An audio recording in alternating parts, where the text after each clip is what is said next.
আমাদের এই ঘরটাকে বাড়িটাকে বলা হইতো হাওয়া ভবন। তৎকালীন সময়ে হাওয়া ভবন সবাই চিনেন আসলে। কিন্তু এটাকে বলা হতো মতলবের হাওয়া ভবন। এই ঘর থেকেই বিএনপির সকল কার্যক্রম পরিচালনা হতো বিগত দিনে।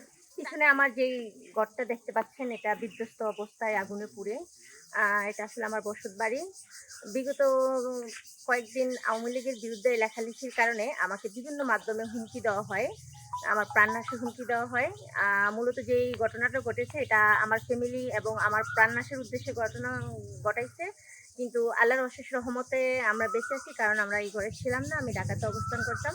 গতকাল রাত্রে ঠিক 11টা 20 মিনিটে এই ঘটনা ঘটে। 11টা 35-এ আমাকে ফোন দিয়ে এলাকাবাসী জানায় যে আপনাদের বাড়িতে আগুন দিয়েছে দুর্বৃত্তরা।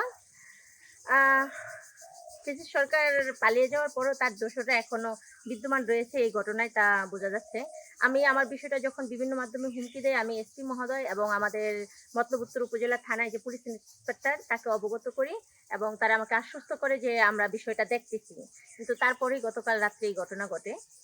ক্ষয়ক্ষতির পরিমাণ একটা গড়ে আসবাবপত্র জিনিসপত্র যা থাকে প্রায় 10.5 লক্ষ টাকার মতো। কারণ 2টা আলমারি ছিল, 2টা খাট, সোফা, টিভি, ফ্রিজ থেকে শুরু করে সবই ছিল। আমরা মাঝে মাঝে আমার শাশুড়ি এসে থাকতো বা আমরা বিভিন্ন অকেশনে বাড়িতে আসি। এখন যে ঘটনাটা ঘটছে এখানে বিধ্বস্ততার পরিমাণ আপনারা তো বোঝেনই। একটা ঘর যেটা, এই ঘরটা আসলে ঘর না, এটা ঐতিহ্যবাহী একটা ঘর বলা হয় এই কারণে, কারণ সাবেক প্রতিমন্ত্রী মরহুম নুরুল হুদা সাহেব এই ঘরে এসে বসবাস করছে এবং ওনার মতলব থানা যে কার্যক্রম তা এই বাড়ি থেকে এই ঘরে বসে সে চালিয়ে গেছে। আমাদের এই ঘরটাকে বাড়িটাকে বলা হইতো হাওয়া ভবন। তৎকালীন সময়ে হাওয়া ভবন সবাই চিনেন আসলে, কিন্তু এটাকে বলা হতো মতলবের হাওয়া ভবন। বিএনপির প্রতিষ্ঠাতা সভাপতি আতিকুল্লাহ আতিক ভাই থেকে শুরু করে বিএনপির সিনিয়র নেতৃবৃন্দ যারা আছে প্রত্যেকেই এই বাড়িতে রাত্রি যাপন করেছে এবং এই বিএনপির কার্যক্রম পরিচালনা করার জন্য এই বাড়িতে এসে খাবার দাবার খেয়েছে এই ঘরে বসে। এই ঘর থেকে বিএনপির সকল কার্যক্রম পরিচালনা হতো বিগত দিনে। কিন্তু আজকে এই ঘরটা পুড়ে আসলে তারা এরকম, এটা আসলে আমাদের মতলবে একটা কলঙ্কিত অধ্যায় রচিত করছে।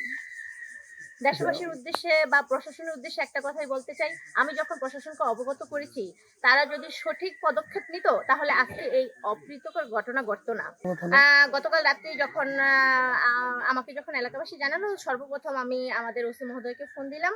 উনি সাথে সাথেই পরিদর্শনে আসছে এবং আমি সকালবেলা আসার পরেও আমাদের ইউএনও যে ম্যাম উনি আসছে এবং ওসিও আসছে, এসে তারা তদন্ত করে গেছে।